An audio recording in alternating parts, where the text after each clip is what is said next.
Sir, ಸನ್ಮಾನ್ಯ ಈ ರಾಜ್ಯದ ಮುಖ್ಯಮಂತ್ರಿಗಳಾಗಿರುವಂಥ ಸಿದ್ದರಾಮಯ್ಯನವರು ನಾಳೆ 7ನೇ ತಾರೀಕಿಗೆ ಬಜೆಟ್ ಮಂಡನೆ ಮಾಡಲಿದ್ದಾರೆ.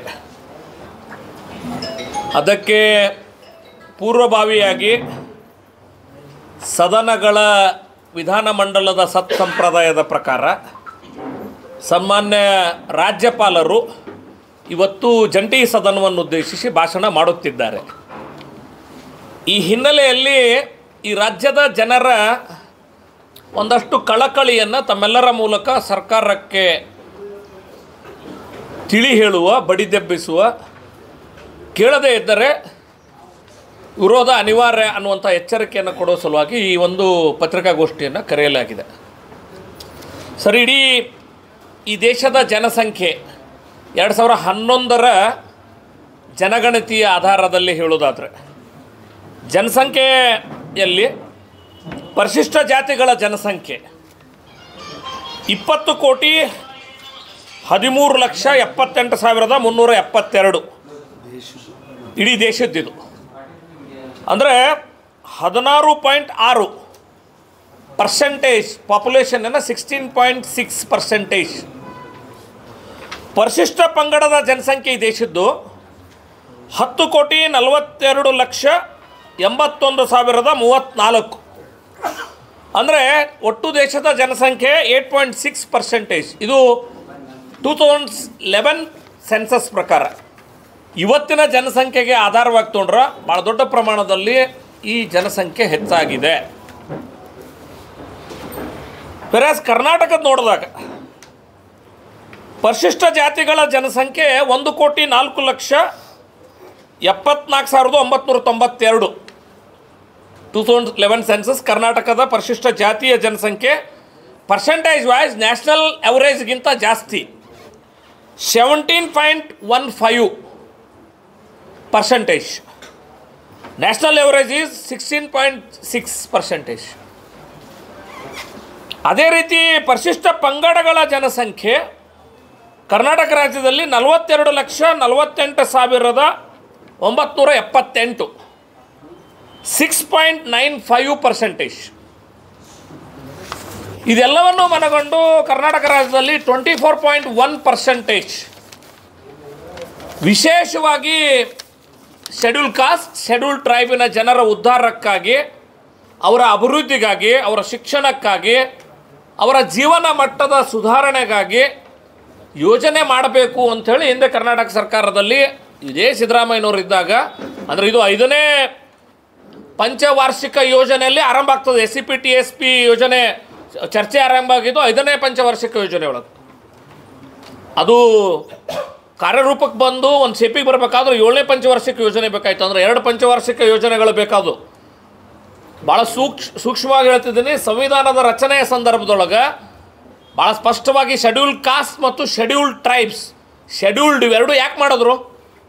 ಯಾರು ನಮ್ಮ ಸಮಾಜದಲ್ಲಿ ತುಳಿತಕ್ಕೊಳಗಾಗ್ಯಾರ, ಯಾರು ಮೇಲೆತ್ತಬೇಕಾದಂಥ ಅಗತ್ಯತೆಯಲ್ಲಿದ್ದಾರೆ, ಅವರನ್ನು ಮೇಲೆತ್ತುವಂಥ ದೃಷ್ಟಿಯಿಂದ ಸಂವಿಧಾನದಲ್ಲೇ ಪ್ರೊವಿಷನ್ ಮಾಡಿದ್ರು schedule caste and schedule tribes.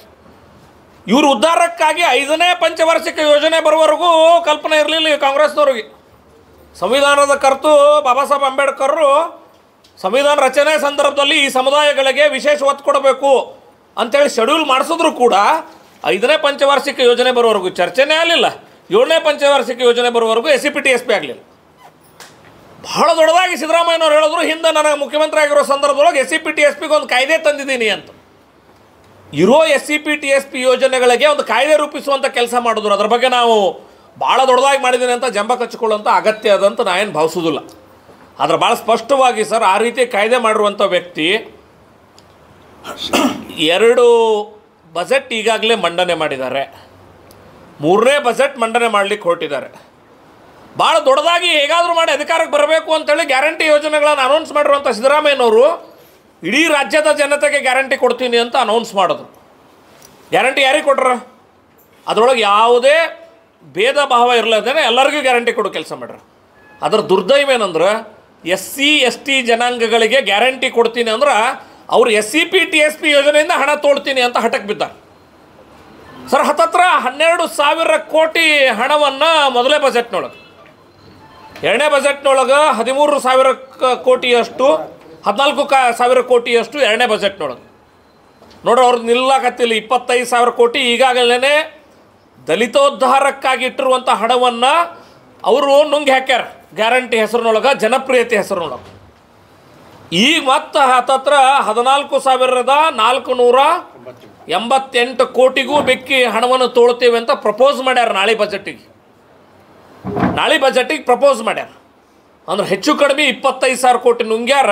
ಮತ್ತು 15,000 ಕೋಟಿ ರೂಪಾಯಿ ದಲಿತರು ನುಂಗಾಕ ಹೊರಟ್ರ.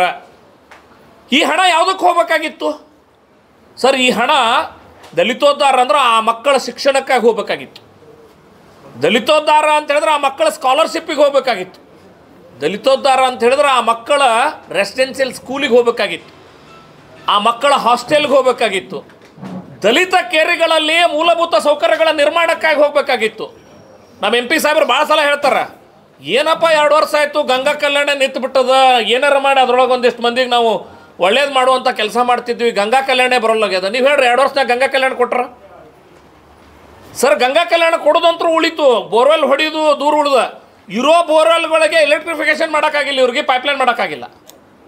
ಒಂದು ರೀತಿ ದಲಿತ ದ್ರೋಹಿ ಸರ್ಕಾರವಾಗಿ SCPTSP ಯೋಜನೆಯನ್ನು ದಲಿತೋದ್ಧಾರಕ್ಕಾಗಿತ್ತು ಅದನ್ನು ಕಸಿದುಕೊಳ್ಳುವ ಮೂಲಕ ದಲಿತ ದ್ರೋಹಿಯಾಗಿ ಈ ಸರ್ಕಾರ ಕಾರ್ಯನಿರ್ವಹಣೆ ಮಾಡ್ತಿದೆ. ಮಾತೆತ್ತಿದ್ರೆ ಅಹಿಂದ ಅಂತ ಹೇಳ್ತಾರೆ. ಏನೇನು ಅಹಿಂದ ಅಂದ್ರಿ? ಅಲ್ಪಸಂಖ್ಯಾತ, ಹಿಂದುಳಿದ, ದಲಿತ ಅಂತ ಹೇಳ್ತಾರೆ. ಆದರೆ ಅವರು ಈಗ ಹೆಂಗಾಗ್ಯದ ಸಿದ್ದರಾಮಯ್ಯನವ್ರ ಪರಿಸ್ಥಿತಿ ಅಂತ ಹೇಳಿದ್ರೆ, ಅವ್ರು ಮಾಡಬಾರ್ದ ಹಗರಣಗಳಲ್ಲಿ ಸಿಕ್ಕಾಕೊಂಡು ಎಲ್ಲೋ ಒಂದು ಕಡೆ ಮಾನಸಿಕವಾಗಿ ಜನಪ್ರಿಯತೆ ಕುಸಿದ ಅನ್ನೋ ಆತಂಕದೊಳಗೆ, ಗ್ಯಾರಂಟಿ ಮೂಲಕನೇ ನಾನು ಜನಪ್ರಿಯತೆ ಹೆಚ್ಚಾಗ್ತದೆ ಅನ್ನೋಂಥ ಧಾವಂತದೊಳಗೆ ಅವರು ಮೂಲಭೂತ ಸೌಕರ್ಯಗಳು ಯಾರಿಗೆ ಕೊಡಬೇಕಾಗಿದ್ದ ಅನ್ಯಾಯ ಮಾಡತ್ತಾರ ಸರ್? ನೇರವಾಗಿ ದಲಿತರಿಗೆ ಕೊಡಬೇಕಾಗಿರುವಂಥದ್ರಲ್ಲಿ ಅನ್ಯಾಯ ಮಾಡ್ತಿದ್ದಾರೆ. ಒಂದು 7D ಅಂಥೇಳಿ ಇದಕ್ಕೊಂದು ಕಾನೂನೇನು ರೂಪಿಸೀನಿ ಅಂತ ಹೇಳ್ತಾರಲ್ರಿ, ಅದನ್ನು ಏನಾರ ತೆಗೆದು ಹಾಕೋ ಕೆಲಸ ಯಾರು ಮಾಡಿದ್ರೆ ಸಿದ್ದರಾಮಯ್ಯನವರು. ಅದು SCPTSP ಹಣವನ್ನು ಡೈವರ್ಟ್ ಮಾಡ್ಕೊಳ್ಳೋಕೆ ಅವಕಾಶ ಇರಲಿಲ್ಲ. ನೀವು ನೇರವಾಗಿ ಅದನ್ನು ಮಾಡಬೇಕಿಲ್ಲ ಅಂದ್ರೆ 1 ವರ್ಷ ಮುಂದಿನ ವರ್ಷ ಕ್ಯಾರಿ ಫಾರ್ವರ್ಡ್ ಆಗಲ್ಲ. ಅದ್ರ ನೆಕ್ಸ್ಟ್ ಇಯರ್ ಯೂಸ್ ಮಾಡ್ಬೇಕಂದ್ರೆ ಇನ್ನೊಂದು ವರ್ಷ ಅವ್ರಿಗೆ ಇಂಪ್ಲಿಮೆಂಟೇಷನ್ಗೆ ಅವಕಾಶ ಕೊಡಬೇಕಂತ ಈ ಕಾನೂನು ಭಾಳ ಸ್ಪಷ್ಟವಾಗಿ ಹೇಳಿತ್ತು. ದುರ್ದೈವೇನಂದ್ರೆ ಅದೇ ಸಿದ್ದರಾಮಯ್ಯನವರು ಆ ಕಾಯ್ದೆಯ ಮೂಲಭೂತ ಉದ್ದೇಶಗಳಿಗೆ ತಿಲಾಂಜಲಿ ಇಡುವಂಥ 7D ಅನ್ನು ತೆಗೆದು ಹಾಕೋ ಕೆಲಸ ಮಾಡಿದ್ರು. 7C ಒಳಗೆ ಅದನ್ನು ಇಂಟರ್ಪ್ರಿಟೇಷನ್ ಮಾಡಿ ಅದನ್ನು ಹೆಂಗೆ ಬೇಕು ಹಂಗೆ ತಿರ್ಸ್ಕೊಳಕ್ಕೆ ಬೇಕಾದಂಗೆ 7C ಒಳಗೆ ಅದನ್ನು ದುರುಪಯೋಗ ಮಾಡ್ಕೊಳ್ಳೋಂಥ ಕೆಲಸ ಮಾಡತ್ತಾರೆ ಸರ್. 7C 7D ಸಿದ್ದರಾಮಯ್ಯನವ್ರೆ ಗ್ಯಾರಂಟಿ ಹೇಳ್ತೀನಿ, ನಿಮ್ಮ ಅಧಿಕಾರ ಶಾಶ್ವತ ಅಲ್ಲ. ನೀವು ದಲಿತರಿಗೆ ದ್ರೋಹ ಮಾಡಿದ್ರೆ ಮುಂದಿನ ದಿನಮಾನಗಳಲ್ಲಿ ನಿಮಗಂದ್ರೆ ನಿಮ್ಮ ಮುಂದಿನ ಪೀಳಿಗೆ ಕಾಂಗ್ರೆಸ್ನೇನದ ಇದು ಕಾಡ್ತದೆ ಅನ್ನುವಂಥ ಎಚ್ಚರಿಕೆಯನ್ನು ಇಟ್ಕೊಂಡು ನೀವು ಕೈ ಹಾಕಬೇಕು. ಯಾವುದೇ ಕಾರಣಕ್ಕೂ ನಾಳೆ ಮಂಡಿಸಲಿರುವಂಥ 7ನೇ ತಾರೀಕಿಗೆ ಮಂಡಿಸಲಿರುವಂಥ ಬಜೆಟ್ನೊಳಗೆ ದಲಿತರ ಹಣಕ್ಕೆ ಕೈ ಹಾಕಿದ್ರೆ ಜನಾಂದೋಲನ, ದಲಿತಾಂದೋಲನ ಅನಿವಾರ್ಯ ಆಗಲಿದೆ ಅನ್ನುವಂಥ ಎಚ್ಚರಿಕೆಯನ್ನು ನಾವು ಸರ್ಕಾರಕ್ಕೆ ಕೊಡೋಕ್ಕೆ ಇಚ್ಛೆ ಪಡ್ತೇವೆ. ಇವತ್ತು ಹಿಂದೆ 2 ಬಾರಿ ಆದಾಗ್ಲೂ ಕೂಡ ನಾವು ಹೋರಾಟವನ್ನು ಮಾಡಿದ್ದೀವಿ. ಸ್ವತಃ ನಿನ್ನೆ ಹಲವಾರು ದಲಿತ ಸಂಘಟನೆಗಳು 70ಕ್ಕಿಂತ ಹೆಚ್ಚು ಅಲ್ವಾ ಹಣೋತಪ್ಪನವರು 70ಕ್ಕಿಂತ ಹೆಚ್ಚು ದಲಿತ ಸಂಘಟನೆಯವರು ದುಂಡು ಮೇಜಿನ ಸಭೆ ಮಾಡ್ಯಾರ ಬೆಂಗಳೂರಿನೊಳಗೆ. ದುಂಡು ಮೇಜಿನ ಸಭೆ ಮಾಡಿ ನಾವು ಆಂದೋಲನ ಮಾಡ್ತೀವಿ, ಸರ್ಕಾರ ಕಿತ್ತೋಗಿವರೆಗೂ ನಿಲ್ಲಿಸಲ್ಲ ಅಂತ ಹೇಳ್ಯಾರ. ಆ ಆಂದೋಲನಕ್ಕೆ ನಾವು ಬೆಂಬಲ ವ್ಯಕ್ತಪಡಿಸ್ತೀವಿ. ಫಸ್ಟ್ ನಾವು ಜೊತೆಗೆ ನಿಲ್ತೇವೆ. ಖಂಡಿತವಾಗಿಯೂ ಸಿದ್ದರಾಮಯ್ಯನವರ ದಯವಿಟ್ಟು ನಾಳೆ ಬಜೆಟ್ನೊಳಗೆ ಅದನ್ನು ಹಿಂತಕೊಳ್ಳೋ ಕೆಲಸ ಮಾಡಬೇಡ್ರಿ.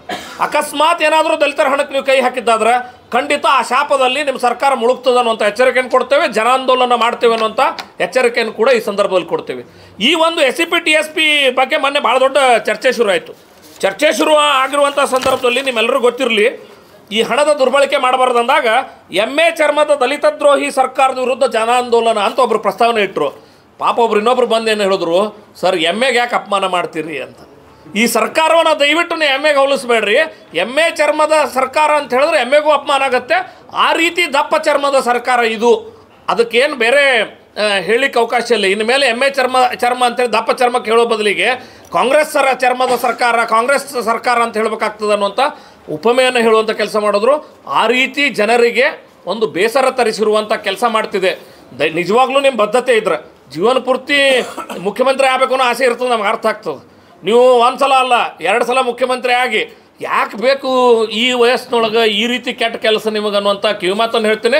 ದಯವಿಟ್ಟು ಯಾವುದೇ ಕಾರಣಕ್ಕೂ ಉಳಿದೆಲ್ಲ ವರ್ಗಗಳಿಗೆ ಹೆಂಗೆ ನೀವು ಸರ್ಕಾರದ ಅನುದಾನದಲ್ಲೇ ನೀವು ಗ್ಯಾರಂಟಿ ಕೊಡ್ತಿದ್ದೀರಿ, ದಲಿತರಿಗೆ ಯಾಕೆ ಅವ್ರ ಅನುದಾನದಲ್ಲಿ ಕೈ ಹಾಕ್ತೀರಿ? ಅದು ದಲಿತೋದ್ಧಾರಕ್ಕಾಗಿ ಮೀಸಲಿರಲಿ. ಗ್ಯಾರಂಟಿಯನ್ನು ಬೇರೆಯವ್ರ ರೀತಿಯೊಳಗೆ ಇವ್ರಿಗೂ ಕೂಡ ಕೊಡಿ ಅನ್ನುವಂಥ ಮಾತನ್ನು ಈ ಸಂದರ್ಭದಲ್ಲಿ ಹೇಳ್ತೇನೆ.